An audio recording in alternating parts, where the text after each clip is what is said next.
వ్యభిచారం చేస్తూ అక్రమ సంబంధాలు పెట్టుకున్న వాళ్ళు ఎవరు కూడా ఇక్కడ దయచేసి పాటలు పాడొద్దు, వాయిద్యాలు వాయించొద్దు, సంఘ పెద్దలుగా ఉండొద్దు. కనీసం మీరు హెచ్చరికలు చేయడానికి కూడా అర్హత మీకు లేదు. మీ పాపాన్ని మీరు విడిచిపెట్టొచ్చి మీరు ఇక్కడ ప్రసంగం చేయండి, నాకేం అభ్యంతరం లేదు. ఏం విడిచిపెట్టి? మీ తప్పిదాలను ఒప్పుకొని వాటిని విడిచిపెట్టి వచ్చి ఇక్కడ పాటలే పాడతారో, ప్రసంగాలు చేస్తారో, పెద్దరికాలు చేస్తారో, హెచ్చరికలే చేస్తారో, వాయిద్యాలు వాయిస్తారో, ఏదైనా చేయండి. పాస్టర్కి మీకు ఏమీ తేడా లేదండి. ఎందుకనంటే పాస్టర్ గారు ఎంత పరిశుద్ధుడో మీరు అంతే పరిశుద్ధులు. పాస్టర్ గారికి ఎంత అధికారం ఉందో మీకు కూడా అంతే అధికారం ఉంది. ఎప్పుడు?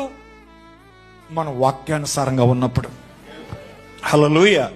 కాబట్టి నేను ప్రేమతో చెప్తున్నాను, మీరు సిగరెట్లు కాలుస్తూ, త్రాగుడు తాగుతూ, వ్యభిచారం చేస్తూ, అక్రమ సంబంధాలు పెట్టుకుని అక్రమ జీవితాలు జీవిస్తూ మీరు దేవుని మందిరంలో ప్రార్థన కూడా పుల్పిటి దగ్గరికి వచ్చేయొద్దు. అందరికి అర్థమైంది అనుకుంటా. ఆమేం చెప్పండి. ఇష్టానుసారంగా బ్రతుకుతూ, విచ్చలవిడిగా బ్రతుకుతూ, దైవభయం లేకోకుండా మీరెంతో మాత్రం ఇక్కడికి వచ్చి పాటలు పాడొద్దండి, వాయిద్యాలు వాయించొద్దండి, ప్రార్థనలు ఇక్కడికి వచ్చి చేయొద్దండి. అదేంటండి పాపులు చోటు లేదండి? ఉంది పాపులు చోటు. కానీ పాపాన్ని విడిచిపెట్టుకోవడానికే మనం ఇక్కడికి వస్తున్నాం. పాపాలు ఒప్పుకోవడానికి మనం ఇక్కడికి